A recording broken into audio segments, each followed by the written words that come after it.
Assalamualaikum warahmatullahi wabarakatuh.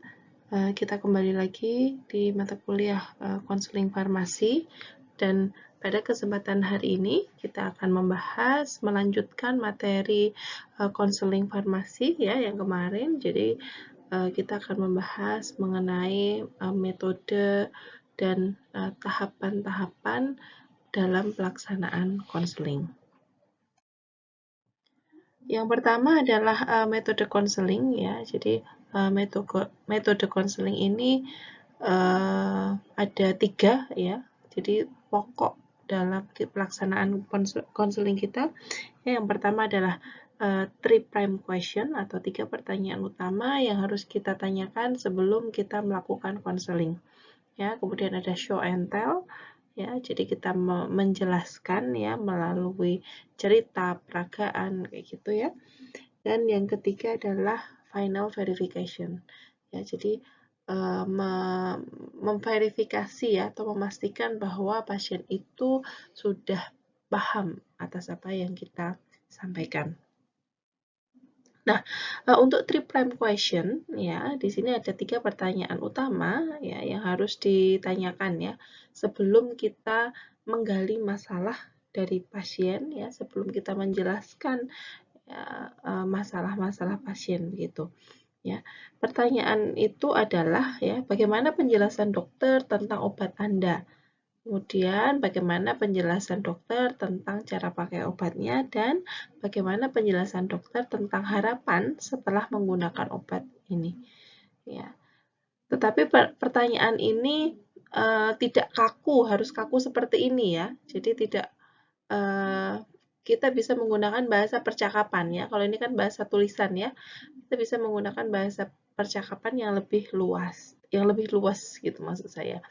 Ya, jadi kita tanyakan dulu, tadi dokternya bilang apa Bu tentang obatnya gitu ya. Jadi kita menggunakan bahasa yang untuk percakapan sehari-hari ya. Ya, jadi ada 3 pertanyaan itu. Tujuannya apa? Tujuannya adalah ya supaya apa yang akan kita sampaikan ya dengan misalnya dokter sudah sampaikan itu tidak bertolak belakang ya. Jadi maksudnya akan sama gitu ya. Oh, dokternya misalnya tentang obatnya itu sudah menjelaskan apa begitu ya. Kemudian kita tinggal menambahi ya supaya tidak bingung nanti pasiennya gitu. Kemudian yang kedua adalah show and tell ya. Show and tell ini adalah menjelaskan ya, menjelaskan bagaimana sih cara penggunaan obat atau menjelaskan bagaimana sih kondisi pasien atau memecahkan masalah pasien ya, gitu. Ya, jadi kita jelaskan gitu ya dengan cerita, bisa dengan peragaan, gambar, dan dengan tayangan gitu ya, video misalnya. Kemudian yang ketiga adalah yang terakhir final verification ya. Jadi kita harus memastikan bahwa pasien itu sudah benar-benar memahami apa yang kita sampaikan. Ya, caranya bagaimana? Kita minta untuk pasien itu mengulang ya apa yang sudah kita sampaikan ya dan memastikan bahwa yang dijelaskan oleh pasien itu memang sudah tidak ada yang terlewat. Ya, kalau pasiennya itu masih menjelaskan dengan masih belum tepat ya, ketika kita minta untuk mengulang ya harus kita benarkan lagi gitu sampai pasien itu yang dijelaskan pasien tersebut sama dengan penjelasan kita semula. Selanjutnya adalah proses konseling ya, dan di awal kita harus menentukan prioritas ya, prioritas pasien yang akan mendapatkan pelayanan konseling. Jadi tidak semuanya ya, tidak semua pasien yang datang bawa resep itu kita berikan konseling ya, karena konseling itu berbeda dengan dengan informasi obat ya. Semua pasien yang menerima obat ya yang diserahkan oleh apoteker itu harus menerima informasi obat, tetapi tidak semua pasien itu akan menerima konseling ya. Nah, misalnya pasien yang hanya membeli obat vitamin begitu ya, vitamin begitu ya, ya kita cukup berikan informasi obat begitu. Ya. Nah, ini ya prioritas pasien yang perlu mendapat konseling ya. Jadi kita utamakan ya, karena waktu kita dalam pelayanan resep itu kan juga terbatas ya. Jadi tidak semua bisa ya kita berikan konseling ya. Syukur-syukur bisa semua ya, tetapi karena waktunya yang terbatas ya, jadi kita prioritaskan gitu. Nah, yang pertama adalah pasien dengan populasi khusus ya, misalnya pasien geriatri, pasien pediatri, itu ya, itu kita harus memberikan konseling gitu. Atau pasien ibu hamil, ibu menyusui juga ya, itu dengan populasi khusus karena penggunaan obatnya itu tentunya berbeda gitu. Yang kedua adalah pasien dengan terapi jangka panjang ya, karena ini butuh kepatuhan ya kalau pasien-pasien dengan yang harus diterapi jangka panjang gitu ya. Jangan sampai pasien itu berhenti di tengah jalan pengobatannya. Ya, karena akan justru akan tidak optimal nanti hasil pengobatannya ya, harus mengulang ya, terjadi pemborosan biaya dan lain sebagainya gitu ya. Jadi ini misalnya TBC, epilepsi, diabetes dan yang lainnya gitu. Kemudian yang ketiga adalah pasien yang menggunakan obat-obatan dengan instruksi khusus ya. Jadi misalnya penggunaan kortikosteroid dengan tapering down atau tapering off ya. Jadi penurunan bertahap gitu. Ya misalnya kortikosteroid misalnya di awal itu 2 kali sehari 16 mg misalnya, metilprednisolon gitu ya. Metilprednisolon sehari 2 kali 16 mg misalnya. Kemudian nanti di minggu kedua misalnya diganti yang 8 mg, minggu ketiga diganti yang 4 mg misalnya. Nah, itu kan regimen dosisnya itu setiap minggu gitu ya berubah. Jadi kita perlu menjelaskan lebih detail gitu ya. Kenapa kok dosisnya itu dilakukan tapering gitu ya, tapering off misalnya. Kemudian pasien yang menggunakan obat-obat dengan indeks terapi sempit ya, misalnya digoxin, benitoin gitu ya.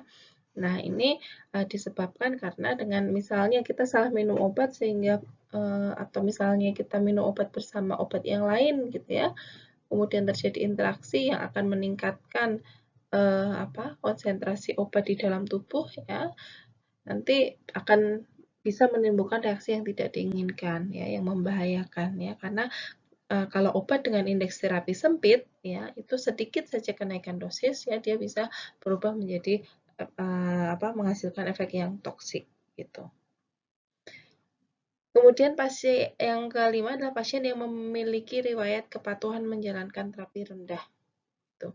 Ya, jadi kepatuhannya rendah ya, entah itu karena pasien sering lupa minum obat ya, kemudian misalnya pasien sering nggak nebus obatnya begitu ya.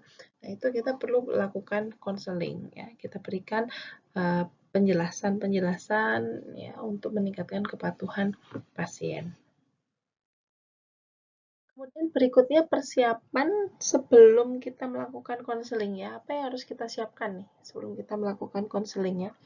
Jadi yang pertama adalah kita harus melihat data dari pasien dulu. Ya, jadi melihat data dari rekam medik, kemudian misalnya atau dari catatan pengobatan pasien gitu ya. Kita pelajari dulu ya riwayat pasiennya ya untuk mengetahui kemungkinan masalah apa yang terjadi ya. Misalnya ada interaksi obat gitu ya sehingga menimbulkan ADR misalnya. Ya, misalnya atau ada alergi obat ya sehingga kita bisa tahu dulu atau bisa men-screening dulu apa masalah yang sedang dialami pasien ya. Kemudian nanti baru kita melakukan interview kepada pasien. Yang kedua adalah apoteker harus mempersiapkan diri dengan informasi yang terbaru. Ya, jadi kita harus paham dulu apa yang akan kita sampaikan kepada pasien tersebut. Gitu ya, tentunya dengan informasi yang terbaru. Ya. Jadi harus tetap up to date ya dalam menyaring informasi. Kemudian pedoman dialog konseling ya. Jadi di sini ada 3 tahapan dalam kita melakukan dialog konseling ya. Jadi ada tahapan pembukaan, kemudian tahapan isi, dan yang ketiga adalah penutup. Nah, yang pertama adalah di tahapan pembukaan ya. Yang pertama adalah menciptakan dulu lingkungan konseling yang lebih privacy. Ya, jadi kita ajak dulu pasien itu ke ruangan konseling sendiri begitu, tidak di depan pasien yang lain, tidak di depan karyawan apotek yang lain misalnya. Ya, jadi kita jaga privasi pasien dengan di suatu ruangan tersendiri gitu. Ya, tidak harus berbentuk ruangan, tetapi harus jauh ya. Jadi kalau kita berkomunikasi itu tidak terdengar oleh orang lain begitu. Ya. Yang kedua, diskusi pembuka. Ya. Diskusi pembuka ini membuka komunikasi dengan pasien dengan cara kita memperkenalkan diri. Ya. Jadi perkenalkan dulu, saya misalnya apoteker Ina yang bertugas pada saat ini gitu ya. Jadi diperkenalkan dulu siapa kita gitu. Ya. Dan juga kita meminta juga ya perkenalan juga kepada pasien ya, pasiennya ini siapa gitu, yang sakit siapa ya, apakah yang bersangkutan itu benar-benar pasiennya atau keluarga pasien gitu. Jadi kita kenalan dulu gitu ya, kalau lebih kenal nanti komunikasi ke belakangnya akan lebih baik gitu. Yang kedua adalah menerangkan tujuan konseling ya, jadi kita sampaikan gitu. Ya, Bapak, Ibu, ini kita mau melakukan konseling, tujuannya misalnya untuk ya supaya terapi yang dijalankan itu bisa maksimal dan bisa meningkatkan kualitas hidup dari pasien gitu misalnya. Ya. Di depan ini kita juga bisa sampaikan ya, kita minta waktunya, kita kasih alokasi waktu ya. Jadi kita kasih alokasi waktu, misalnya kita butuh waktu sekitar 10-15 menit gitu ya. Jadi supaya pasien ya tidak bertanya-tanya ini kok lama banget sampai kapan gitu. Ya. Jadi kasih alokasi waktu, kemudian perkenalkan diri dan jelaskan apakah tujuan dari kita melakukan konseling ini. Kemudian berikutnya adalah dalam diskusi pembuka ini ajukan pertanyaan 3 prime question gitu ya. Jadi kita tanyakan kepada pasien apa yang sudah disampaikan dokter tentang obatnya. Apakah dokter sudah menjelaskan mengenai cara penggunaan obatnya dan apa yang dijelaskan dokter tentang hasil yang diharapkan setelah menerima terapi obat ini. Gitu ya. Jadi ini pertanyaan 3 prime question ini akan membantu pasien memahami apa arti pentingnya konseling bagi penyembuhan penyakitnya. Gitu. Ya. Jadi apa yang disampaikan dokter tentang obatnya gitu ya, itu akan lebih mengkonfirmasi begitu ya. Ini dokter ini ngasih tahu nggak ini obatnya itu apa, sehingga ketika kita mau menjelaskan juga tidak akan berbeda dengan apa yang dijelaskan dokter gitu. Kemudian yang kedua, cara pakainya gimana gitu. Apakah dokter ada menjelaskan mengenai cara pakai yang khusus gitu ya. Oh, ini digunakannya misalnya aturan umumnya 3 kali sehari gitu ya. Tetapi dokter menjelaskan ini 1 kali sehari, tetapi penggunaannya dengan dosis yang lebih besar gitu misalnya. Itu perlu dikonfirmasi gitu ya, supaya tidak ada perbedaan apa yang kita sampaikan dengan yang dokter sampaikan. Kemudian apa yang dijelaskan dokter tentang harapan ya setelah menggunakan obat ini gitu ya. Jadi dokternya menyampaikan apa gitu, apakah penyakitnya nanti setelah ini gejalanya hilang saja, atau nanti dia bisa mengobati sumber penyakitnya begitu.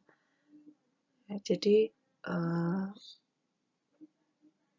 misalnya setelah menggunakan obat ini nanti pusingnya hilang gitu karena obat ini cuma analgetik misalnya, ya, ataukah kalau obat ini akan mengobati sumber sakitnya gitu, ya. Nah, itu perlu kita konfirmasi, ya. Kemudian kita jelaskan juga, ya, istilah gap pengetahuan dengan informasi yang dibutuhkan, ya. Jadi misalnya definisi-definisi awal gitu, ya, kita jelaskan dulu ke pasien gitu, ya. Nah, di dalam dialog pembuka ini, ya, tujuannya adalah yang pertama tadi mencairkan suasana antara farmasis dengan pasien, dan kemudian melihat atau mencari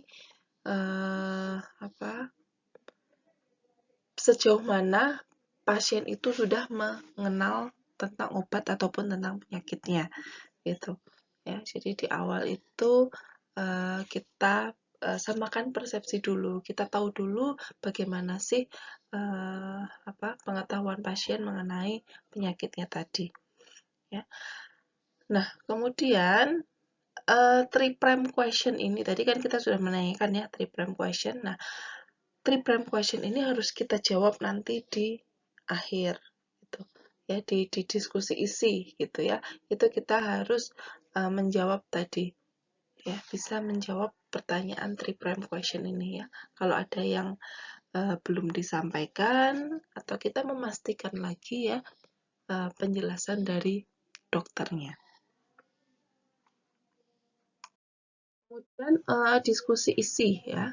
Jadi tadi pembukaan, selanjutnya diskusi isi. Yang dilakukan dalam diskusi isi ini adalah menggali informasi lebih lanjut dengan memberikan kesempatan kepada pasien untuk mengeksplorasi masalah penggunaan obat, ya. Jadi kita tanyakan beberapa hal terkait dengan obat, ya, misalnya bagaimana penggunaan obatnya, ya, itu sudah bisa atau belum gitu misalnya, ya. Masalah-masalah adakah misalnya efek samping yang muncul setelah menggunakan obat, ya, itu kita bisa gali informasi.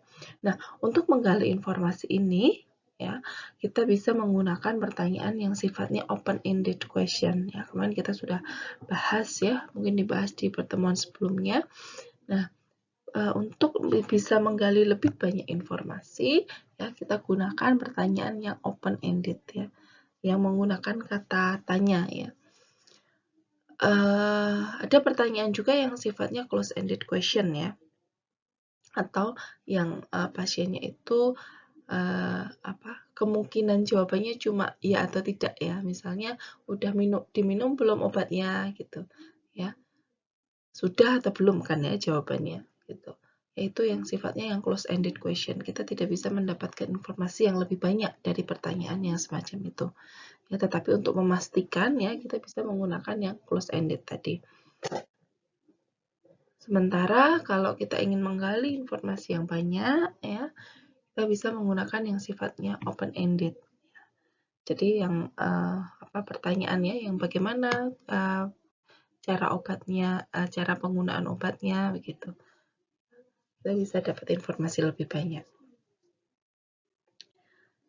Kemudian selanjutnya dalam diskusi ini setelah kita mendapatkan informasi, ya, oh, masalah pasien itu adalah pasiennya misalnya muncul efek samping gitu, ya. Nah, sehingga kita bisa menjelaskan mengenai bagaimana aturan menghadapi masalah tersebut gitu, ya, bagaimana cara menyelesaikan masalah-masalah tersebut. Nah, ini kita bisa show and tell, ya. Untuk penyakit-penyakit kronis kita gunakan teknik show and tell, ya. 3 pertanyaan utama plus verifikasi akhir dan Untuk pasien yang tidak patuh, ya artinya pasiennya itu penggunaan obatnya masih belum benar gitu ya, kita pakai teknik demonstrasi. Nah, di dalam diskusi isi ini, ya, ini dibagi menjadi dua kondisi ya. Yang pertama adalah resep baru atau ulangan yang membutuhkan pemantauannya. Jadi pasien yang membawa resep dan pasien yang tidak membawa resep. Ya, jadi boleh nggak kita memberikan konseling kepada pasien yang tidak membawa resep? Ya boleh gitu. Ya, jadi pasien itu boleh meminta konseling ya dengan atau tanpa resep. Ya. Nah, untuk kondisi pertama, misalnya pasien yang bawa resep ya, pasien yang resep baru atau pasien yang sudah dia beberapa kali menebus obat ya. Masalah potensial yang ada ini berkaitan dengan obat dan riwayat penyakit pasien. Farmasis dapat merekomendasikan beberapa pilihan ya yang mungkin sesuai untuk pasien. Ya. Jadi misalnya pasien itu mendapatkan terapi tetrasiklin, kemudian ada antacid, dan pasien juga harus minum susu kalsium misalnya. Nah, ini kita sebagai farmasis kan ada interaksi ya, kita tahu ada interaksi antara tetrasiklin dengan antacid, dengan susu juga gitu. Nah, jadi kita harus mengatur jadwal minum obatnya. Ya, masalahnya kita tahu ya ada interaksi obat ya. Dan solusi yang kita tawarkan adalah kita memberikan aturan cara minum obatnya. Ya. Nah, obat-obat dengan efek samping skin rash, misalnya tetrasiklin tadi, ya, tanyakan juga kepada pasien, ya, apakah aktivitas sehari-harinya dia terpapar sinar matahari atau tidak. Ya. Jadi kalau sering terpapar sinar matahari, terus dia minum tetrasiklin dan muncul skin rash gitu ya. Nah, kita bisa kasih info, kasih saran kepada pasien bagaimana cara menghindari skin rash tadi ya dengan pakai topi, dengan topi surya gitu misalnya. Kemudian untuk obat yang tanpa resep ya, pasien datang mengeluhkan penyakitnya, gejalanya ya tapi tanpa membawa resep ya. Nah, ingat prinsip bahwa penyakit itu tidak selalu disembuhkan dengan obat ya. Bila pasiennya itu keluhannya ringan ya dan kita bisa penyakitnya ini adalah penyakit yang bisa sembuh sendiri atau self limiting disease ya. Nah, kita infokan aja ya, informasikan bagaimana perbaikan pola hidupnya gitu ya, dengan makanan yang sehat, dengan olahraga gitu. Ya, jadi bisa saja pasien itu pulang tanpa membawa obat begitu. Nah, ya. Atau pasien itu gejalanya terlalu berat gitu ya. Jadi ini harus cek dulu ke dokter ini gitu ya untuk didiagnosis lebih lanjut misalnya. Harus ada pemeriksaan-pemeriksaan lebih lanjut ya. Nah, itu kita bisa sarankan pasien itu untuk langsung segera ke dokter. Kita tidak memberikan obat pada saat itu. Ya, jadi untuk pasien yang kasusnya terlalu ringan dan terlalu berat, kita kasihkan ke dokter. Kalau terlalu ringan ya kita rekomendasikan perbaikan pola hidup. Kalau terlalu berat, gitu ya, perlu diagnosis lebih lanjut, kita rujuk ke dokter. Nah, untuk yang penyakit yang bisa kita terapi tanpa resep, ya.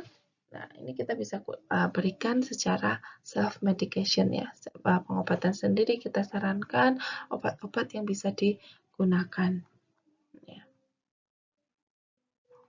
Nah, untuk langkah-langkah terapi atau konseling obat tanpa resep ya, yang pertama tadi ya sudah diskusi pembuka, kemudian kita identifikasi masalah juga sama ya. Identifikasi masalah pasiennya siapa, sudah pakai obat apa, obat yang sedang digunakan ya, udah ada diagnosis sebelumnya atau belum ya. Informasi-informasi itu kita tanyakan, kemudian kita kasih pilihan terapi ya. Oh, ini ada beberapa obat yang bisa untuk terapi bapak atau ibu gitu ya. Dipilihkan, kemudian kita jelaskan bagaimana cara penggunaan obatnya, bagaimana cara penyimpanannya, efek sampingnya, ya khasiat obatnya, itu kita sampaikan semua. Kemudian menutup diskusi dengan cara kita verifikasi apakah benar pasien tadi sudah paham atau belum, ya. Kemudian diskusi follow up, ya. Diskusi follow up ini kita bisa kasih misalnya nomor telepon begitu ya, untuk kita nanti kalau misalnya ada yang masih ingin ditanyakan, pasien bisa menghubungi kita, atau sebaliknya ya, kita yang menghubungi pasien untuk melihat perkembangan pasien setelah menggunakan obatnya. Nah, ini langkah-langkah self-medication ya. Tadi misalnya pasien itu bisa diterapi tanpa obat ya. Ada beberapa pertanyaan yang bisa kita tanyakan ya. Yang pertama, lokasi, ya, di mana yang sakit gitu. Kemudian intensity, berat atau ringan, ya. Kemudian nature, ya, tipe atau macam, misalnya sakit kepalanya yang seperti apa, ya, apakah migrain atau pusing sakit kepala, tension headache atau vertigo misalnya, atau tipenya yang seperti apa gitu ya. Kemudian durasi atau lama serangan, ya. Jadi berapa lama serangan itu muncul ya, kemudian occurrence mulai kapan ya, sudah berapa hari yang lalu gitu ya, kemudian concomitants atau kejadian yang menyertai apa ya, misalnya kalau pusing tadi sambil matanya berair atau sambil gangguan penglihatan misalnya ya, gangguan suara misalnya ya. Jadi apa yang menyertai. Kemudian aggravating, apa yang memberatkan keluhan ya, misalnya kalau jalan itu tambah pusing misalnya. Ya. Kemudian radiating ya, penyebarannya sudah sampai mana, apakah misalnya tadi pusing ya sakit kepala aja atau sampai ke leher, ke turun ke badan gitu misalnya. Ya. Kemudian relieving yang meringankan apa ya, kalau tidur nih agak berkurang nih gitu misalnya. Kemudian frekuensi ya, berapa kali per hari atau berapa kali per jam gejala tersebut muncul gitu ya, atau disingkat ya Lindocov ya. Jadi bisa dihafalkan ya. Jadi pertanyaan ini harus ditanyakan untuk melihat atau kita melakukan anamnesis pada saat kita self medication gitu ya. Jadi ini supaya membantu kita untuk menentukan seberapa parah kondisi pasien tadi. Gitu. Berikut ada teknik lain ya dalam melakukan self medication ya. Ada WWHAM ya, itu siapa pasiennya ya, who is the patient. Kemudian yang kedua, apa saja gejalanya. Kemudian yang ketiga, sudah berapa lama gejala tersebut muncul ya. Kemudian action taken ya, sudah tindakan apa yang sudah diambil ya, dan obat apa yang sudah diminum ya. Ini teknik pertanyaan atau pertanyaan yang ditanyakan kepada pasien ya pada saat kita melakukan swamedikasi ya, untuk identifikasi ya bagaimana penyakitnya dan apa yang sudah lakukan oleh pasien ya untuk mengurangi gejala sakitnya tadi. Kemudian teknik identifikasi dalam swamedikasi berikutnya adalah AS method ya. A-nya itu age ya, usia ya. Jadi berapa usia dari pasien gitu ya. Dan yang kedua self or someone else ya. Jadi yang datang itu pasiennya sendiri atau keluarga pasien atau ibunya atau anaknya begitu misalnya ya. Jadi pengobatan tersebut untuk siapa? Kemudian medication ya, obat apa yang sudah digunakan atau sedang digunakan. Kemudian extra medicine ya, jadi dia pakai obat lain apa ya untuk penyakitnya tersebut. kemudian time persisting ya, jadi sudah berapa lama gejala itu muncul, gitu ya. Kemudian history ya, apakah pernah kejadian serupa, itu kapan misalnya ya.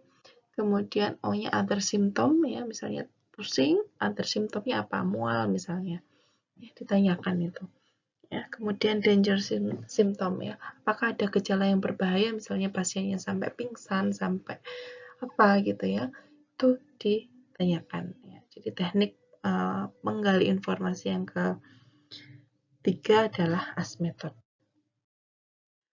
Teknik swamedikasi berikutnya adalah sit down search ya. Yang pertama S-nya itu site atau lokasinya, lokasi dari gejala atau tanda, kemudian I-nya itu intensitas ya, atau keparahan sakitnya itu sudah seperti apa, kemudian T-nya itu type atau nature ya, sifat tipenya ya. Misalnya tadi sakit kepala, tipenya yang migrain atau yang tension atau yang pusing muter gitu ya, vertigo misalnya.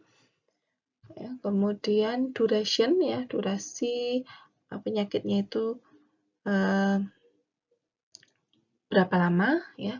Kemudian onset ya, kapan mulainya. Kemudian with ya, itu dengan gejala lain atau tidak ya. Tadi kalau pusing sambil muntah atau tidak misalnya.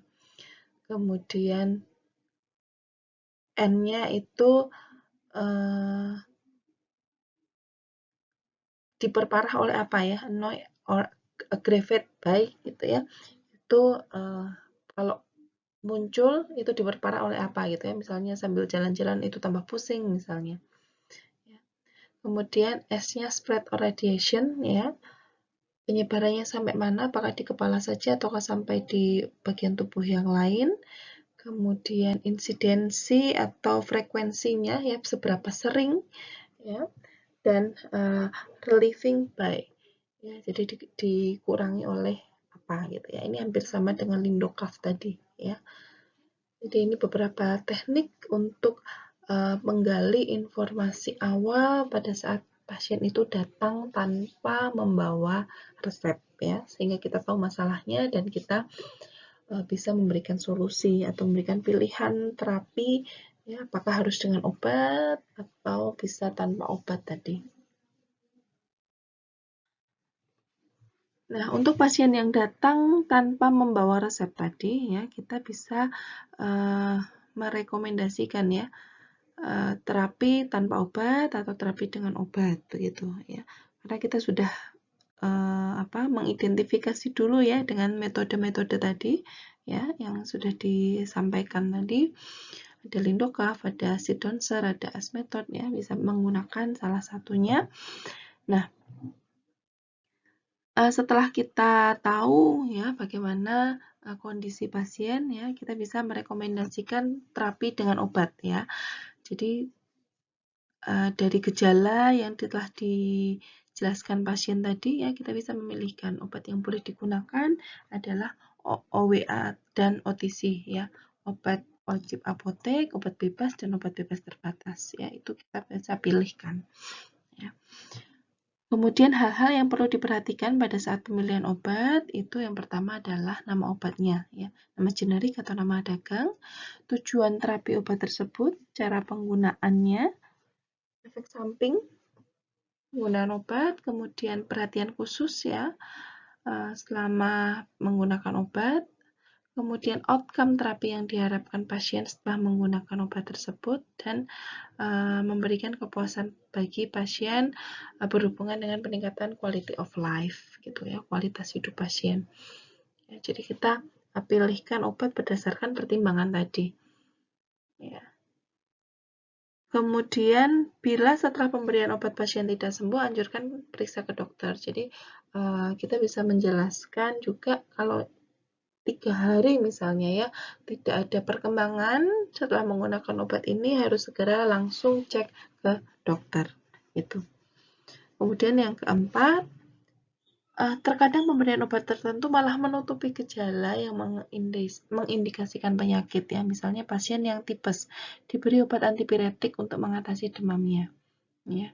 Padahal pasien tipes ini tidak terobati dan gejala penyakitnya tidak ditunjukkan sehingga mempersulit diagnosis. Ya, jadi kalau misalnya demam terus dikasih obat ya, turun nanti demamnya kan. Terus pasiennya itu pengen periksa ke dokter ya, ternyata didiagnosis tipes itu salah satu gejalanya pasti ada demam ya. Sementara pasiennya itu nggak ada demam gitu ya. Jadi malah kadang-kadang dengan pemberian obat yang sifatnya simptomatik akan menutupi kondisi pasien yang sebenarnya ya. Jadi kita harus berhati-hati dalam hal ini gitu. Pemakaian obat tertentu harus disampaikan hal-hal khusus yang harus diperhatikan ya. Misalnya laksansia untuk ibu hamil ya, akan meningkatkan kontraksi gitu ya. Jadi kita harus hindari ya. Untuk pengguna fenilpropanolamin ya, efedrin juga ya, itu juga harus hati-hati untuk pasien hipertensi gitu ya. Kemudian yang kedua ya, bisa merekomendasikan terapi tanpa obat. Ya, ada saatnya farmasis tidak memberikan obat kepada pasien ya. Nah, untuk pasien yang penyakitnya berat kita rujuk ke dokter ya. Dan untuk pasien yang gejalanya ringan ya, dengan perubahan pola hidup aja sudah bisa diatasi ya. Itu pasien kita sarankan saja untuk perbaikan pola hidup. Nah, untuk penyakit-penyakit kronis tertentu ya seperti asam urat misalnya, kita bisa merekomendasikan untuk menghindari makanan-makanan yang tinggi purin ya. Jadi kayak bayam, emping, nanas dan sebagainya. Nah, kepada pasien-pasien ini perlu disampaikan informasi mengapa dia tidak menerima obat. Ya, jadi kan pasien itu harapannya dia datang ke apotek misalnya ya, itu pulang bawa obat untuk penyakitnya ya. Tetapi kok nggak dikasih obat gitu. Nah, ini perlu kita sampaikan juga kenapa pasien itu tidak dapat obat ya. Lakukan diskusi dan berikan edukasi agar pasien dapat melakukan tindakan yang benar terhadap penyakit yang dideritanya. Ya, kalau memang pasiennya itu tidak butuh obat, ya kita jangan paksakan untuk pasien itu beli obat. Gitu. Ya, atau misalnya, ya, oh ini pasiennya ini ditanya ya, misalnya ya, pasiennya ditanya sakit, pusing gitu misalnya. Tanyain aja udah makan atau belum gitu misalnya. Ya kalau belum makan ya pusing misalnya ya. Bisa saja karena hipoglikemik gitu. Ya, jadi pasiennya cukup disarankan untuk pulang makan gitu misalnya dan mungkin kasih vitamin gitu ya. Tahapan berikutnya ya adalah penutup ya. Di dalam penutup ini kita mengakhiri diskusi dengan membuat kesimpulan dan melakukan verifikasi akhir. Dengan cara kita meminta pasien untuk mengulang kembali apa yang sudah kita sampaikan ya, untuk kita bisa memverifikasi pasien itu sudah paham atau belum apa yang kita sampaikan. Ya, jadi di tahapan penutup ini kita membuat kesimpulan dari masalah pasiennya apa, kemudian solusi yang sudah kita sarankan apa, dan outcome terapi yang diharapkan. Ya, itu kita jelaskan kepada pasien secara singkat lagi ya di akhir diskusi. Dan kita meminta verifikasi ya, melakukan verifikasi akhir. Nah, pada saat verifikasi ini kita memperoleh feedback tentang hal-hal yang sudah diketahui oleh pasien. Ya. Apabila hal yang kita sampaikan tadi cukup kompleks, ya, kita minta pasien untuk mengulang lagi ya, hal-hal yang disampaikannya. Berupa bagaimana misalnya cara penggunaan alat atau menggunakan obatnya, ya, bagaimana kalau butuh penggunaan khusus yang kita minta pasien itu mendemonstrasikan lagi apa yang sudah kita jelaskan. Dan di dalam diskusi akhir ini ya, kita mendorong pasien untuk bertanya hal-hal yang belum jelas ya. Kita tanyakan ke pasien ya, apakah masih ada yang belum jelas Bapak atau Ibu gitu misalnya. Ya. Jadi kita bisa tahu ya sejauh mana pemahaman pasien tentang apa yang sudah kita sampaikan. Berikutnya, mendokumentasikan konseling dengan meminta tanda tangan pasien sebagai bukti bahwa pasien memahami informasi yang sudah diberikan. Jadi ada dokumentasi konselingnya. Jadi setiap yang kita lakukan itu harus tercatat, gitu ya. Untuk legal protection kita, gitu ya, bahwa kita sudah melakukan pelayanan kefarmasian dengan benar, gitu. Ya, jadi kita membuat dokumentasi. Dan yang terakhir adalah diskusi follow up. Ya, diskusi follow up ini dilakukan 2-3 hari setelah pasien melakukan terapi. Jadi kita bisa memberikan misalnya kartu nama ya, sehingga nanti kalau pasien masih ada belum jelas ya, itu kita minta pasien untuk menghubungi kita. Atau kan kita tentunya pasti meminta alamat nomor telepon pasien gitu ya. Nah, itu kita bisa lakukan 2-3 hari setelah pasien menggunakan obat itu, kita telepon pasiennya ya untuk memantau penggunaan obatnya itu sudah benar atau belum. Ya, jadi hal-hal yang bisa dipantau, misalnya pasien itu patuh nggak tentang jadwal penggunaan obatnya, apakah terjadi efek samping, apakah sudah sembuh atau outcome terapinya sudah tercapai atau belum gitu misalnya. Nah, itu kita tanyakan lagi ke pasien gitu ya. Jadi ini diskusi follow up ya, 2-3 hari setelah pasien itu menggunakan obatnya. Gitu. Dan yang terakhir adalah ya penutupan ya. Terima kasih atas kunjungannya gitu misalnya, semoga lekas sembuh ya. Kemudian kalau masih dalam 2-3 hari belum sembuh misalnya ya, tadi bisa hubungi dokter ya, misalnya begitu. Ya. Jadi itu untuk di akhir ya. Jadi tahapan-tahapan dalam pelaksanaan konseling ya, tadi dari diskusi pembuka, isi, dan penutup ya, itu harus kita jalankan secara urut gitu ya dalam pelaksanaan konseling, dan tentunya tidak menggunakan bahasa-bahasa kaku yang ada di dalam teks gitu ya, tetapi kita sesuaikan cara kita bertanya itu senatural mungkin gitu ya, menggunakan bahasa verbal dan nonverbal yang mudah dipahami oleh pasien, sehingga kita bisa mendapatkan informasi banyak dari pasien dan kita bisa menjelaskan sesuai dengan tingkat pemahaman si pasien. Dan tujuannya dari pelaksanaan konseling tadi adalah membantu pasien dalam mengatasi masalah kesehatannya ya, sehingga kualitas hidup dari pasien itu akan meningkat. Selanjutnya untuk aspek konseling yang harus kita sampaikan kepada pasien ya, ada hal-hal yang harus kita jelaskan gitu ya kepada pasien. Meliputi yang pertama adalah deskripsi dan kekuatan obat. Ya, jadi sebagai seorang farmasis kita harus memberikan informasi kepada pasien mengenai bentuk sediaannya, apa gitu ya, misalnya oh, ini tablet atau sirup gitu.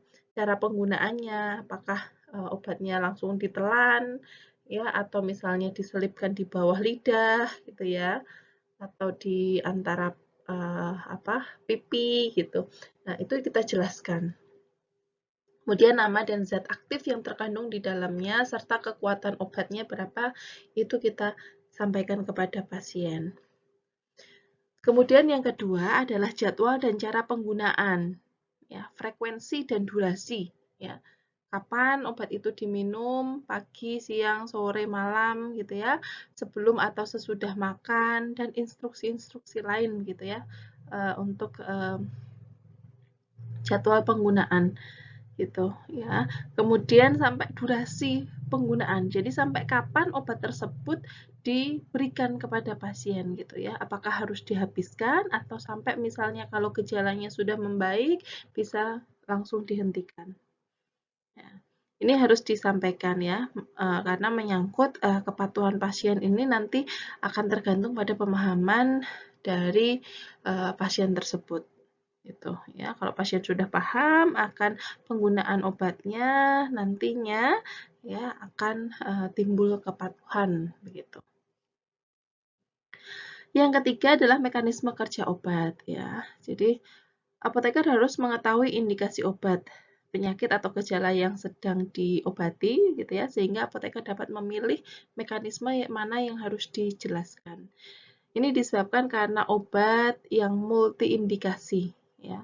Penjelasan harus sederhana, ringkas agar mudah dipahami oleh pasien ya. Jadi kita menjelaskan mekanisme obat secara singkat gitu ya. Jadi misalnya obat golongan PPI gitu ya, itu ini obatnya mencegah pengeluaran asam lambung gitu misalnya. Nah, itu kita bisa jelaskan kepada pasien ya. Sedikit mekanisme ya yang dengan bahasa yang tentunya mudah dipahami oleh pasien. Ya, nggak perlu yang ribet-ribet gitu ya. Jadi yang simple, yang mudah dipahami dan dengan menggunakan bahasa yang tidak terlalu ilmiah begitu. Kemudian yang keempat, risiko interaksi yang mungkin terjadi ya, obat dengan obat atau obat dengan makanan gitu ya, itu kita sampaikan sehingga pasien bisa mengatur jarak waktu penggunaan obatnya. Tuh. Kemudian dampak terhadap gaya hidup ya. Banyak regimen obat yang memaksa pasien untuk mengubah gaya hidupnya. Ya, apoteker harus dapat menanamkan kepercayaan pada pasien mengenai manfaat perubahan gaya hidup untuk meningkatkan kepatuhan pasien. Ya, pasien perlu diberi informasi aktivitas, makanan, minuman yang harus dihindari dan yang dianjurkan selama terapi. Gitu ya. Jadi selain kita menggunakan obatnya, ya, pasien menggunakan obatnya dengan rutin, ya kita sarankan juga pasien untuk merubah pola hidupnya, ya, merubah gaya hidupnya, ya sehingga pengobatannya bisa lebih maksimal juga, gitu. Ya. Kemudian yang keenam adalah penyimpanan, ya. Jadi pasien ini juga harus diinformasikan mengenai penyimpanan obat yang benar, ya, terutama obat-obat yang harus disimpan pada kondisi khusus ya, misalnya suhu tertentu gitu ya. Jadi misalnya suppositoria harus disimpan di dalam suhu di lemari es gitu misalnya. Nah, itu harus disampaikan ya tentang obatnya. Misalnya tidak boleh kena sinar matahari langsung begitu ya, jauhkan dari jangkauan anak-anak ya. Dan berapa lama obat itu disimpan ya. Beyond use date-nya obat tersebut kapan gitu. Kalau obat-obat tablet, ya, obat-obat tablet itu bisa disimpan sampai pada waktu kadaluarsanya ya. Kalau belum dibuka sealnya ya sampai waktu kadaluarsa yang tertulis di dalam kemasan. Ya. Tetapi ada obat-obat yang misalnya sirup begitu ya, sirup tetes mata begitu. Nah, itu ada beyond use date-nya. Kapan beyond use date-nya itu? Ya, itu kita jelaskan kepada pasien. Misalnya sirup sirup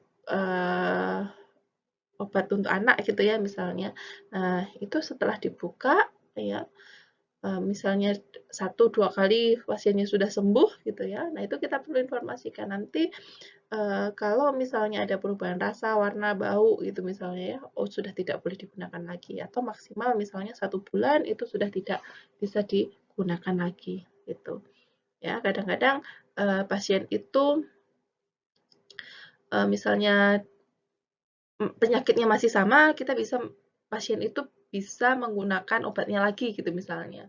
Ya, tetapi tadi ya harus diinfokan beyond use date-nya itu sampai kapan ya, supaya setelah itu kan tentunya stabilitas obatnya sudah mulai berubah ya, jadi tidak bisa digunakan lagi. Kemudian efek potensial yang tidak diinginkan ya, jadi kayak reaksi efek samping gitu ya yang tidak diharapkan. Apoteker sebaiknya menjelaskan mekanisme atau alasan terjadinya toksisitas secara sederhana. Ya, penekanan penjelasan dilakukan terutama untuk obat-obat yang menyebabkan perubahan warna urin, yang menyebabkan kekeringan pada mukosa mulut, dan yang lain sebagainya. Dan pasien ini juga diberitahu tentang tanda dan gejala keracunan serta pengatasannya. Gitu. ya. Jadi reaksi efek samping ya, efek samping tidak perlu semua disampaikan ya, tetapi yang potensial muncul saja ya. Misalnya yang menyebabkan tadi warna oranye berubah kayak misalnya rifampicin ya, pasien TB mendapatkan rifampicin. Nah, itu bisa kita jelaskan ya, kalau minum obat ini nanti urinnya berwarna merah gitu. Ya, jangan sampai pasien mengira itu, oh saya minum obat jadi urin saya berdarah misalnya. Nah, itu kita perlu informasikan kepada pasien ya, supaya pasiennya nggak kaget, nggak takut begitu. Ya, dan untuk efek samping yang lain yang sering muncul bisa kita sampaikan juga, dan bagaimana cara mengatasi efek samping tersebut juga harus kita sampaikan. Nah, kemudian ini ada beberapa pertanyaan ya di dalam pada saat kita melakukan konseling. Ya. Jadi kan kita harus menggali informasi ya kepada pasien ya, masalah-masalah yang muncul ya dengan menggunakan pertanyaan-pertanyaan. Nah, pertanyaan di dalam konseling ini yang pertama, pemilihan kalimat tanya merupakan faktor yang penting dalam mewujudkan keberhasilan komunikasi. Pertanyaan yang digunakan sebaiknya adalah yang open-ended question, ya, sehingga dapat diperoleh beberapa informasi yang dibutuhkan dari satu pertanyaan saja. Itu ya, kalau kita mau menggali informasi yang banyak, biar dapat informasi banyak ya, kita gunakan pertanyaan yang open-ended question, ya, yang bagaimana minum obatnya begitu ya. Hindari pertanyaan yang close-ended question ya, seperti yang pertanyaannya jawabannya ya atau tidak, sudah atau belum gitu misalnya. Ya, ini bisa kita hindari untuk pertanyaan yang sifatnya close-ended ini. Tapi untuk memastikan suatu pernyataan ya, itu kita bisa menggunakan pertanyaan yang close-ended. Open-ended question akan menghasilkan respon yang memuaskan sebab pertanyaan ini akan memberikan informasi yang maksimal. Ya, kata tanya sebaiknya dimulai dengan bagaimana dan mengapa. Yaitu akan menghasilkan jawaban yang cukup banyak. Berikutnya modal utama untuk kita melakukan konseling ya. Yang pertama adalah tentunya harus menguasai ilmu. Ya, ilmu mengenai ya tentang kefarmasian ya. Ilmu tentang farmakoterapinya misalnya ya. Kemudian mengenai obat-obatnya, mengenai patofisiologi penyakit ya, kita harus paham dulu. Ya, kalau kita menguasai ilmu yang akan kita sampaikan, maka kita akan dapat berbicara dengan lancar, dapat meyakinkan sehingga pasien akan puas dan percaya. Nah, ini merupakan kunci utama. Kalau pasien sudah percaya, maka mereka akan patuh ya. Jadi bisa meningkatkan kepatuhan dari si pasien tadi. Yang kedua adalah kemampuan berkomunikasi. Nah, ini teknik untuk berkomunikasi ya, teknik bicara, teknik menggali informasi, teknik menyampaikan sesuatu ya. Ini sangat berpengaruh pada keberhasilan komunikasi itu. Ya, jadi kita harus bisa mendapatkan informasi sebanyak-banyaknya, harus bisa menggali informasi dari pasien begitu ya, dengan teknik-teknik yang sudah dipelajari gitu ya. Kemudian kita menjelaskan ya, memberikan solusi kepada pasien mengenai masalahnya tersebut. Nah, ini juga memerlukan keterampilan ya, keterampilan latihan gitu ya, sehingga ketika kita berkomunikasi dengan pasien ya, pasien akan lebih mudah paham gitu. Dan ini memang perlu latihan ya, kita harus banyak latihan, harus banyak ketemu dengan pasien, nanti akan lancar dengan sendirinya gitu ya. Mungkin di awal-awal ya masih agak kaku gitu ya kalau kita ngomong dengan pasien ya, tetapi nanti seiring berjalannya waktu ya, kita bisa latihan sendiri nih di rumah gitu ya, ngomong di depan cermin ya, bagaimana cara konseling yang baik begitu. Nah, ini bekal yang dibutuhkan farmasis ya atau apoteker ketika kita mau melakukan konseling ya. Jadi ilmu apa yang harus kita miliki ya. Gitu. Dan ini sebenarnya sudah semua dipelajari ya, pelajari pada saat kita kuliah gitu. Jadi harus diamalkan ya, diamalkan dengan cara ya kita memberikan informasi edukasi kepada si pasien. Nah, misalnya anatomi fisiologi organ dan patofisiologi penyakit ya, itu harus kita paham dulu. Oh, kalau penyakit misalnya GERD itu tuh sebabnya apa ya gitu ya, sehingga kita bisa mencarikan obat dengan mekanisme untuk mengatasi penyakit GERD tadi misalnya. Ya, jadi harus tahu anatomi fisiologi serta patofisiologi suatu penyakit. Kemudian yang kedua, terapi non-farmakologi ya dan modifikasi gaya hidup untuk penyakit dan penderita yang diderita pasien.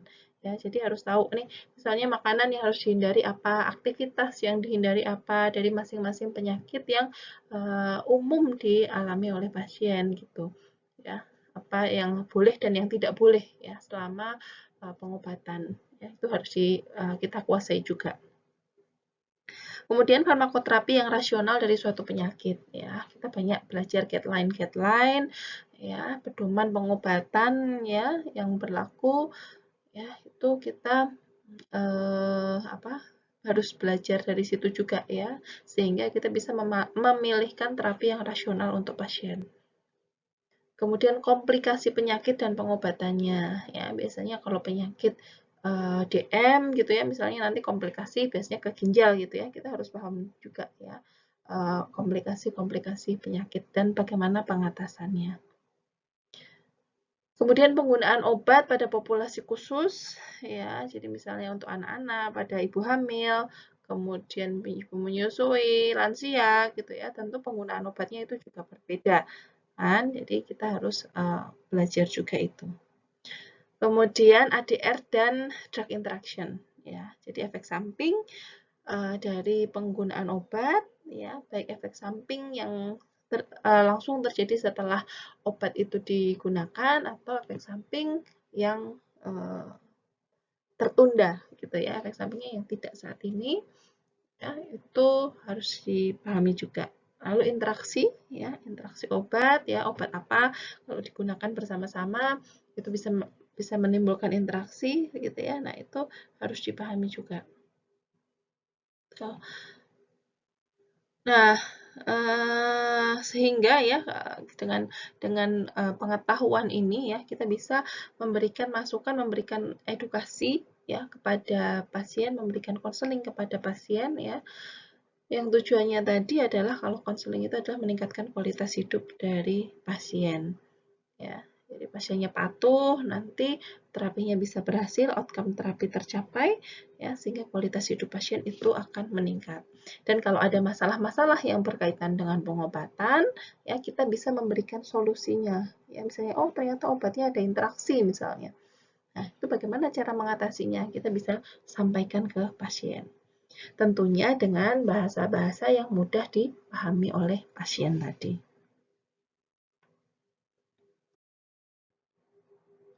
Kemudian ada beberapa hal yang harus kita hindari ya dan tidak boleh dilakukan pada saat kita memberikan konseling kepada pasien.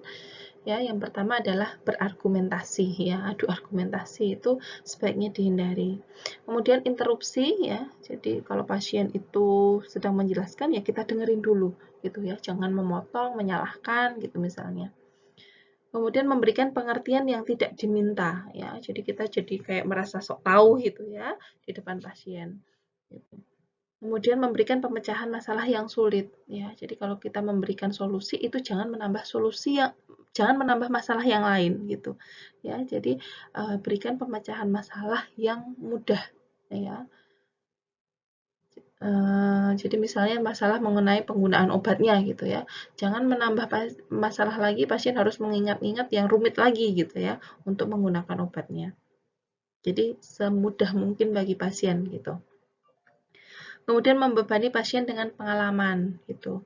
Ya, jadi jangan menceritakan oh kalau di sana itu begini gitu. Oh kalau pasien yang lain itu begini. Pengalaman-pengalaman pasien itu sebaiknya pengalaman pasien-pasien yang lain atau pengalaman pribadi itu ya jangan terlalu banyak disampaikan kepada pasien. Kemudian berbasa-basi ya, berbicara tentang moral ya. Jadi ya ini sudah menyangkut ke personal ya. Jadi mana yang baik, mana yang buruk itu kita tidak boleh, nggak usah banyak basa-basi lah gitu.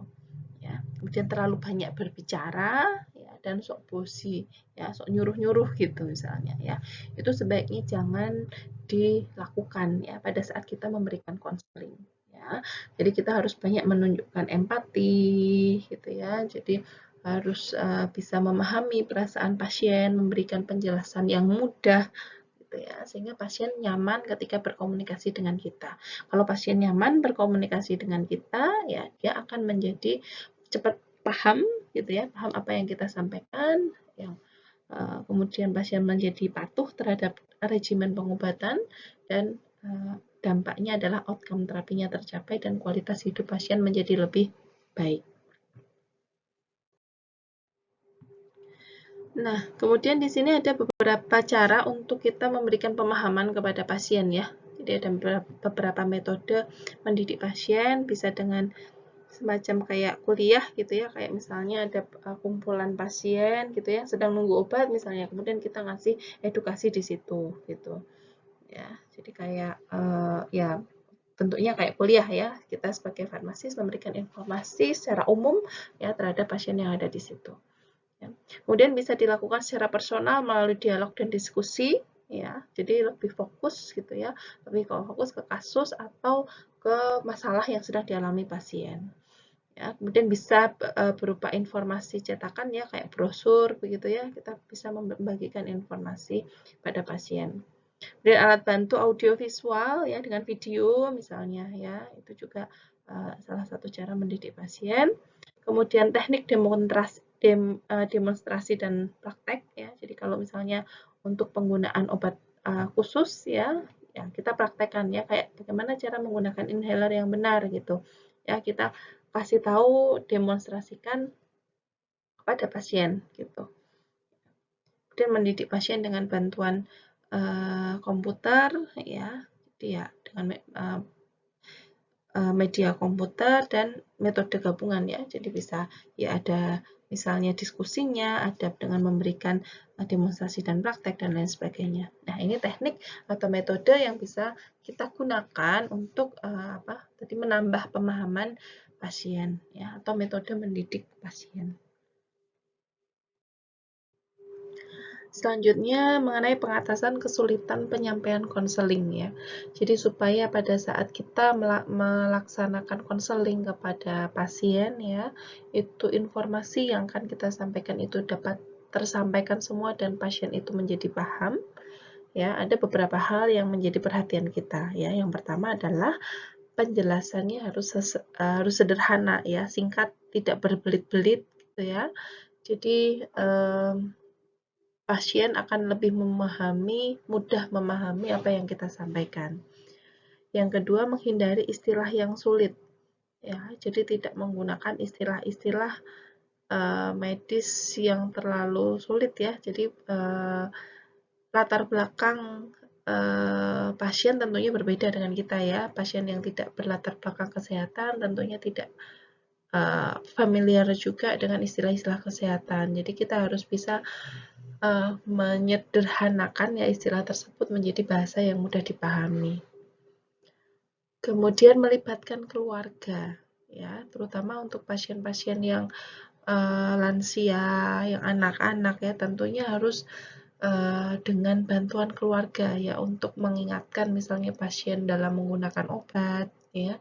Kadang-kadang pasien yang sudah lansia ya, itu agak mungkin sering lupa begitu ya. Jadi kita melibatkan keluarga untuk membantu pasien dalam menggunakan obat.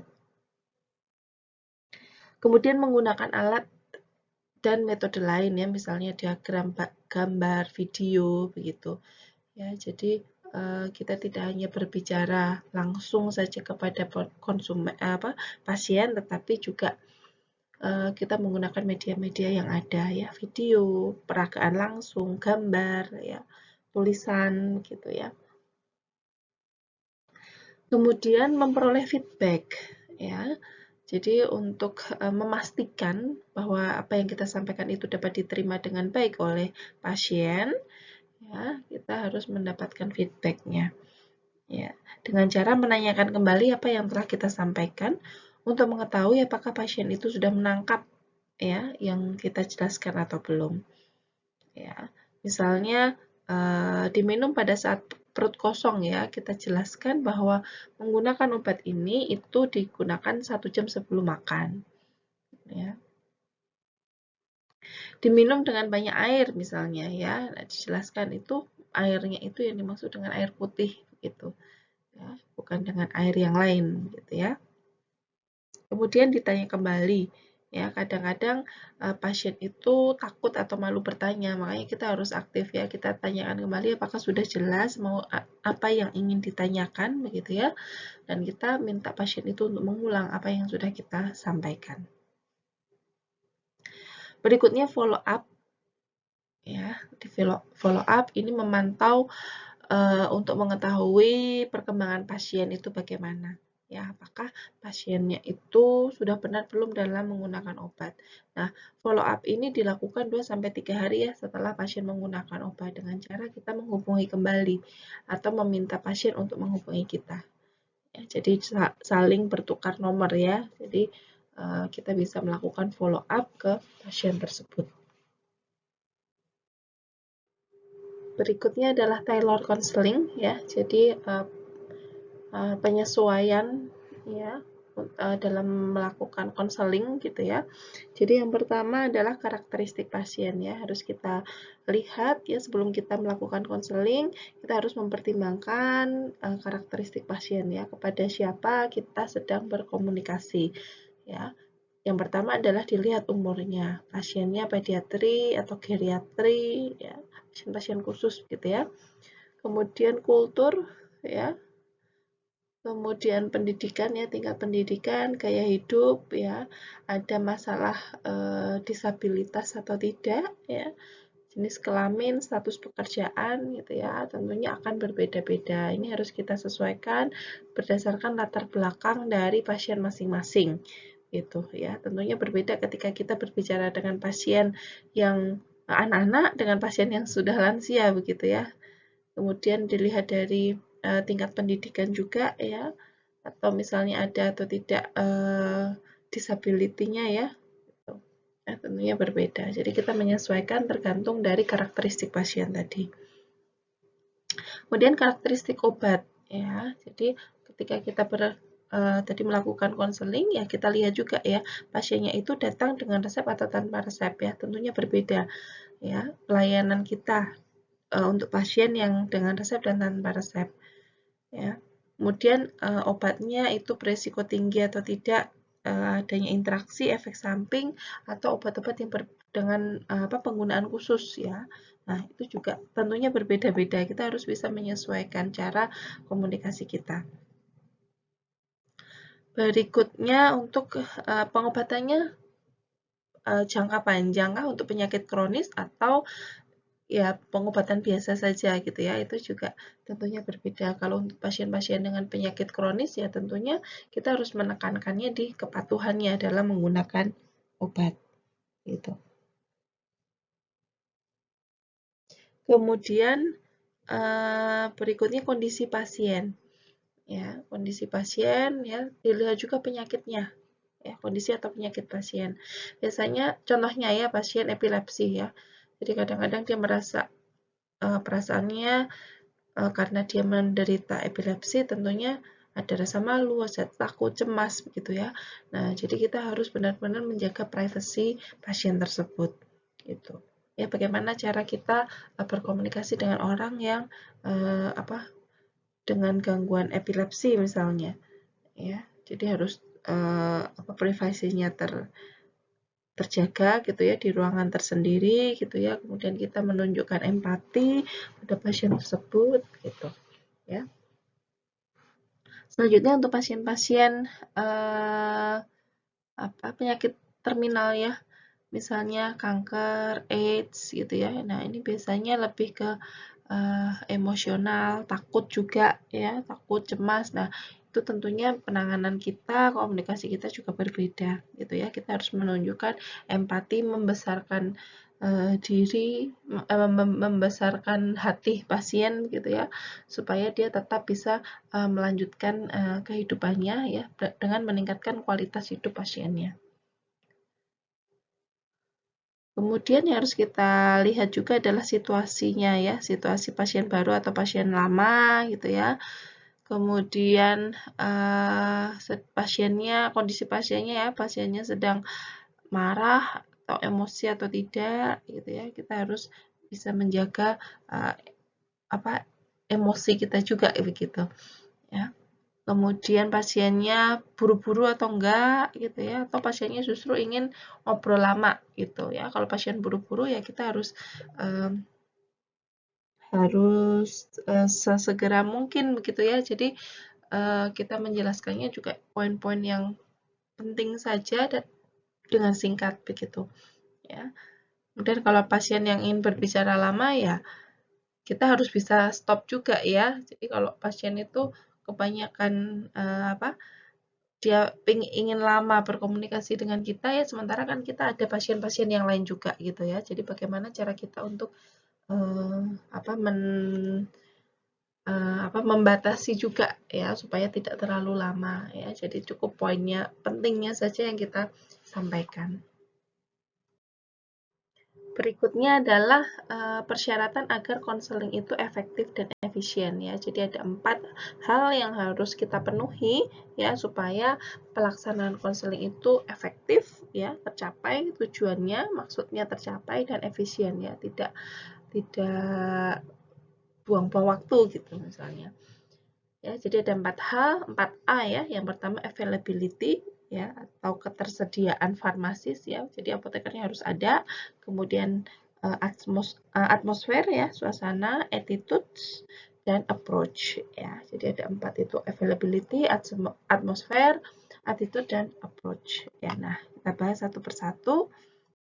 Yang pertama adalah availability ya. Jadi farmasis harus berada di tempat dan terlihat aktif dalam melayani pasien ya. Jadi kita menunjukkan diri kita bahwa kita itu memang mau melayani pasien gitu. Ya, jadi terlihat memang kita yang melayani pasien, farmasis lah yang melayani pasien. Yang kedua, farmasis harus memiliki identitas yang jelas ya. Jadi tunjukkan bahwa kita ini farmasis ya. Jadi misalnya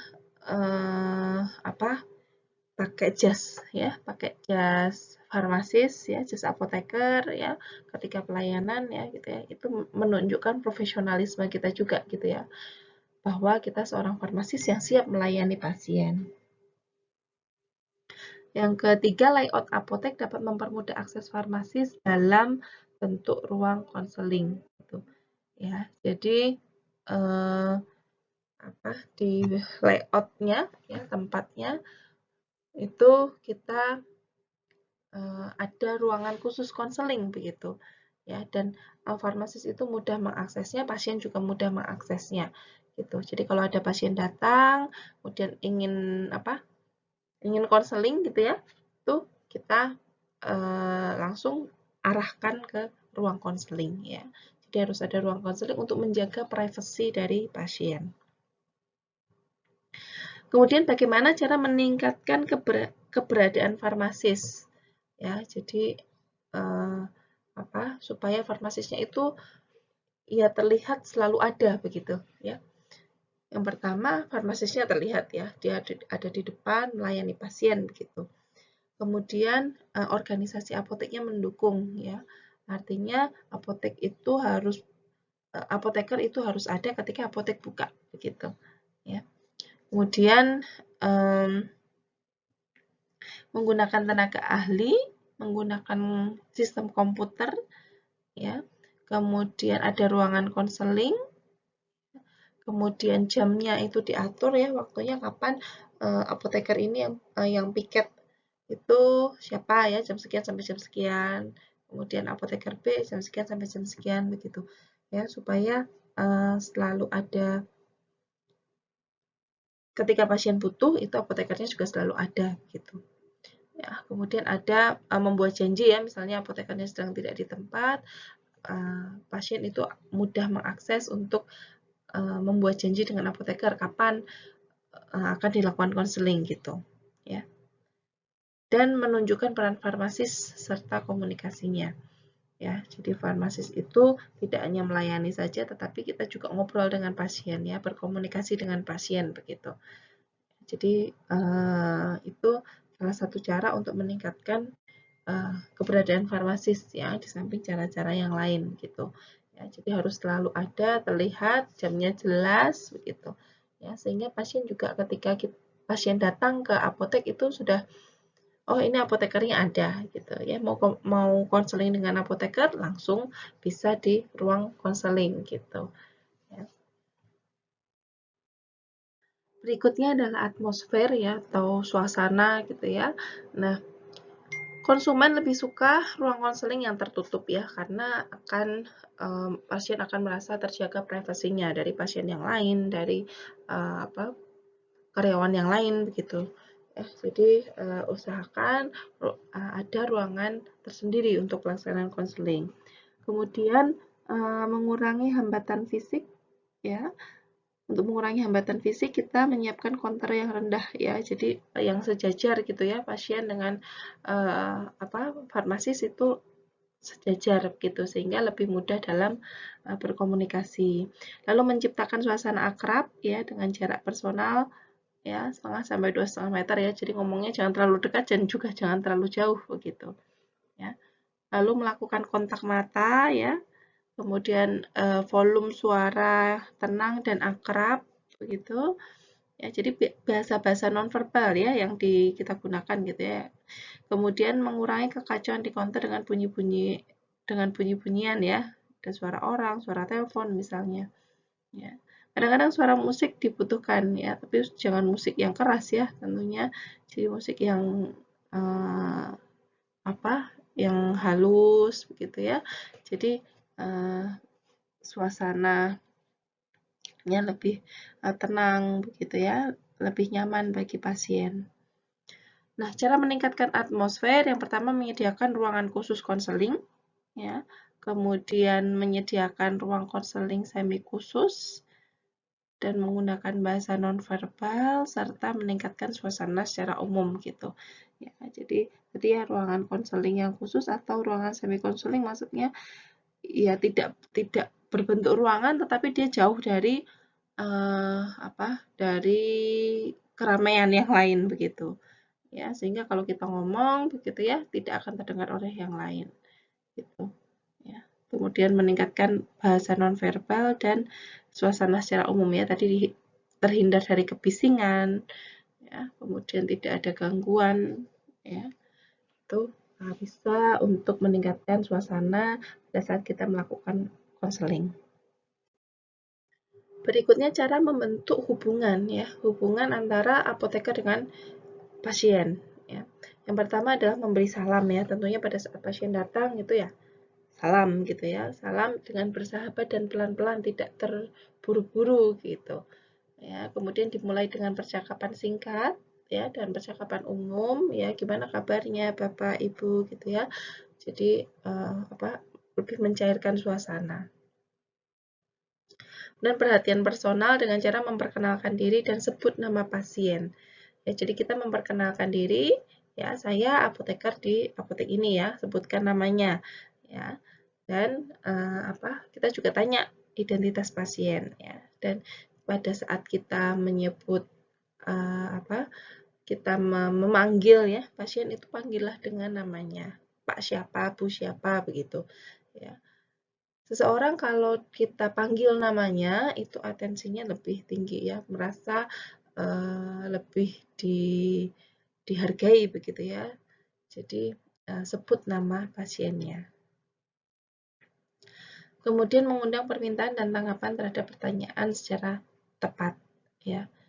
Jadi saat kita bertanya atau merespon jawaban dari pasien ya harus dengan tepat juga ya. Kemudian menunjukkan betul-betul tertarik dan perhatian ya. Butuh waktu dalam menjelaskan dan menunjukkan empati ya. Jadi kita benar-benar kalau pasien sedang berbicara ya kita benar-benar active listening ya. Jadi mendengarkan secara aktif gitu. Ya, sesekali kita merespon gitu. Ya, dan menunjukkan empati tentunya. Berikutnya menggunakan bahasa-bahasa nonverbal ya, yang menunjukkan perhatian, ketertarikan atau keprihatinan gitu. Ya, jadi ya tadi berempati ya dengan menggunakan bahasa nonverbal.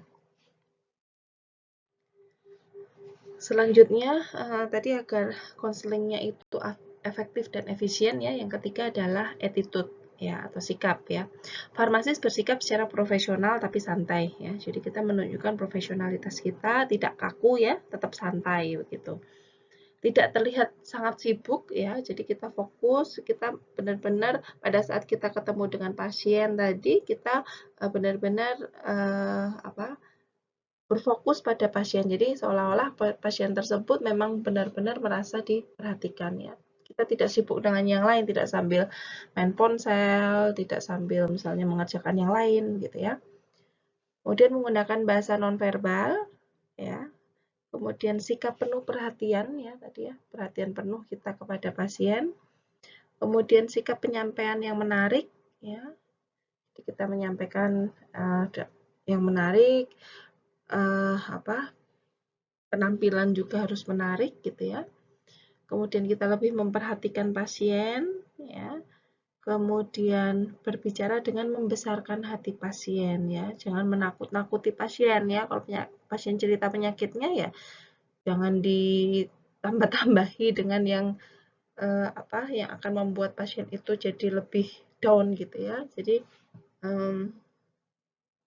kita harus membesarkan hati pasien. Kemudian meningkatkan sikap percaya diri kita ya dalam menjelaskan. Mungkin di awal sekali 2 kali ketemu pasien kita masih nggak pede, kurang pede gitu ya. Tetapi memang itu harus dilatih ya, harus sering berkomunikasi dengan pasien ya supaya rasa percaya diri kita akan terus meningkat gitu. Kemudian long life learner ya. Jadi sebagai seorang farmasis ya itu kita harus belajar terus-menerus gitu ya, tidak bisa berhenti sampai kuliah aja, udah selesai kuliah ya udah belajarnya gitu, itu tidak bisa ya. Jadi kita harus belajar terus-menerus ya, belajar mengenai bagaimana cara komunikasi yang baik, belajar tentang penyakit, belajar tentang farmakoterapi ya, supaya kita bisa menjelaskan hal-hal yang pasien ingin ketahui begitu ya. Jadi pada saat kita konseling, kita berkomunikasi dengan pasien, kita bisa menjawab apa yang pasien tanyakan. Yang keempat adalah approach ya atau pendekatan gitu ya. Farmasis harus fokus pada karakteristik pasien, obat dan kondisi pasien. Demi kenyamanan pasien, farmasis harus lebih fokus pada konseling pasien. Farmasis mengembangkan keterampilan dalam berkomunikasi seperti kemampuan mendengarkan, membesarkan hati, memberi nasihat, memberi perhatian. Ya, itu pendekatan yang bisa kita lakukan kepada pasien. Dan farmasis di sini menggunakan metode pendidikan dan alat bantu yang tepat ya untuk pasien tersebut. Gitu.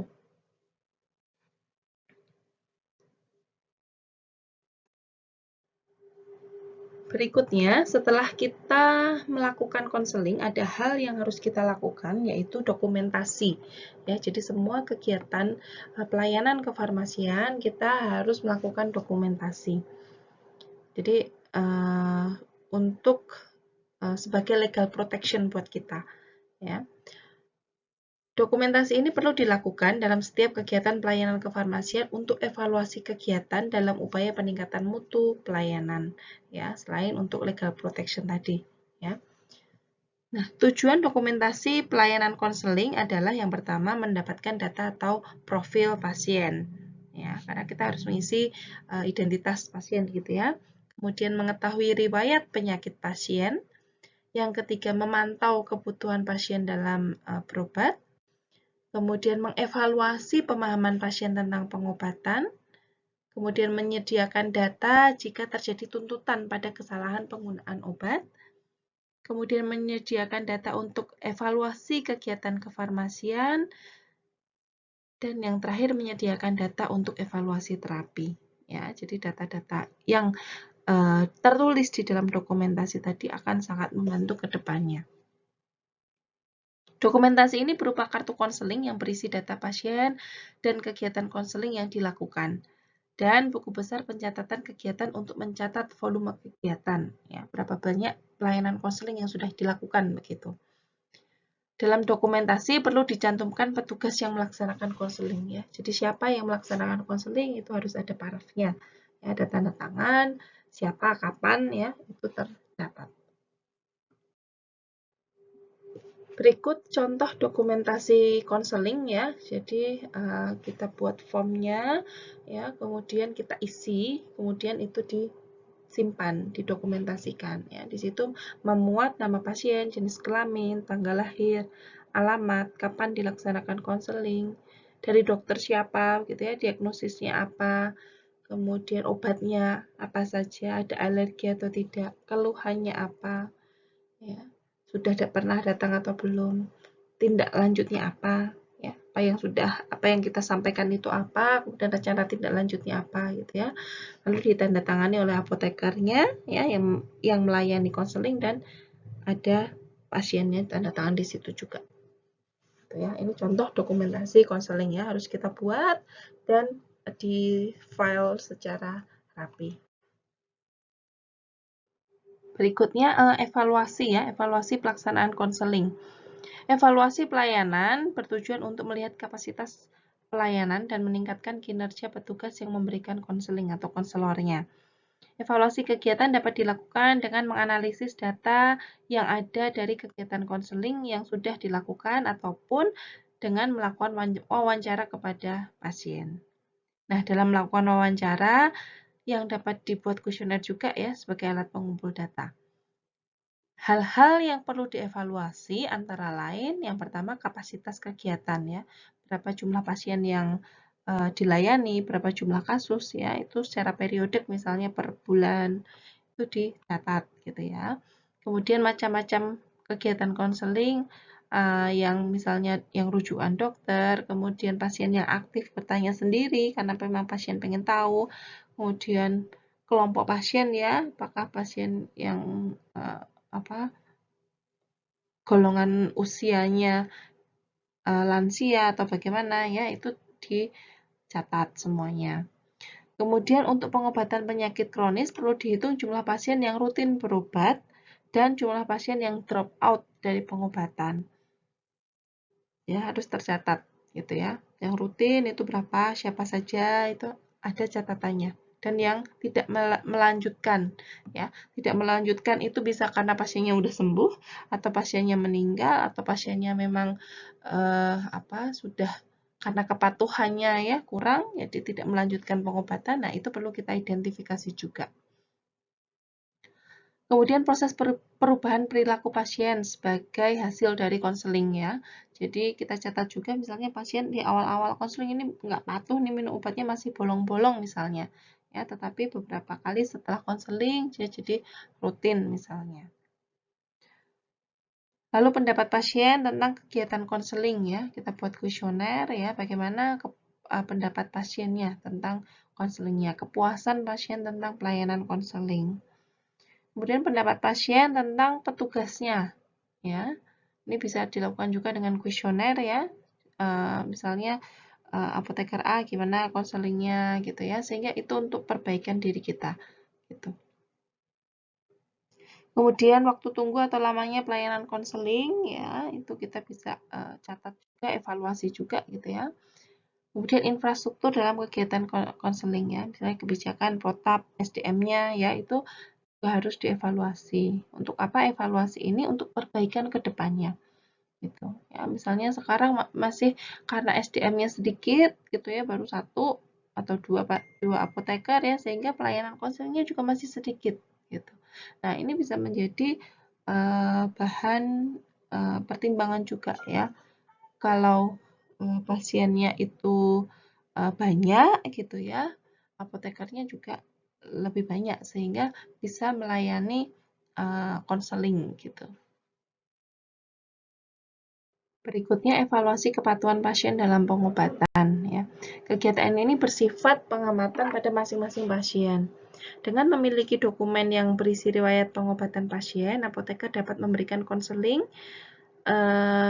Apoteker yang memberikan konseling itu dapat melakukan pengamatan apakah pasien patuh atau tidak, gitu. Ya. Kita catat begitu ya. Apoteker dapat mengambil tindakan untuk memperbaiki kepatuhan pasien dalam melaksanakan pengobatan. Kemudian kegiatan ini sangat bermanfaat terutama untuk penyakit kronis ya, karena pasien dengan penyakit kronis itu perlu pengobatan memang jangka panjang ya, dan yang diharapkan adalah kualitas hidup pasiennya itu meningkat begitu ya, karena dia menggunakan obat secara terus-menerus ya. Kemudian beberapa pengamatan yang dapat dilakukan adalah yang pertama menghitung waktu pengulangan pemberian ya, atau perolehan obat, menghitung jumlah obat yang tersisa pada pengulangan pemberian, kemudian mewawancara pemahaman pasien tentang cara penggunaan obat, dan menanyakan kepada pasien apakah penyakitnya itu sudah sembuh atau belum gitu. Ya, jadi yang bisa kita lakukan itu. Ya. Kita lihat nih pasiennya gejalanya udah berkurang atau enggak, atau tetap sama aja nih gitu ya, meskipun sudah diterapi selama berhari-hari begitu ya, itu sudah berkurang atau belum gitu. Nah, bisa kita lihat untuk mengevaluasi kepatuhan si pasien tadi. Ya, karena kepatuhan ini juga penting ya, sangat penting ya, karena tujuan konseling itu kan meningkatkan kepatuhan pasien gitu ya. Pasiennya patuh, outcome terapi tercapai ya, sehingga kualitas hidup pasien juga akan meningkat.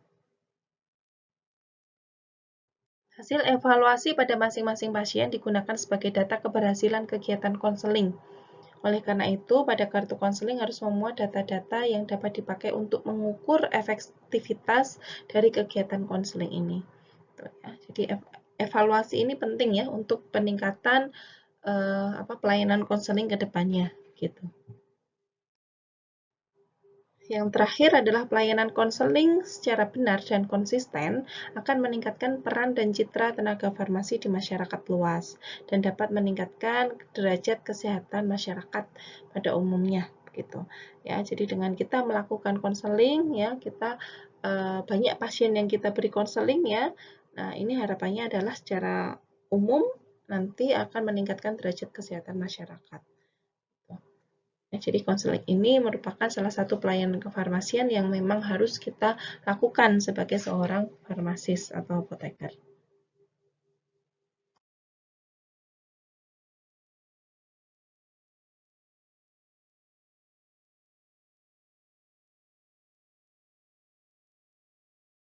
Demikian yang dapat saya sampaikan untuk pertemuan kali ini.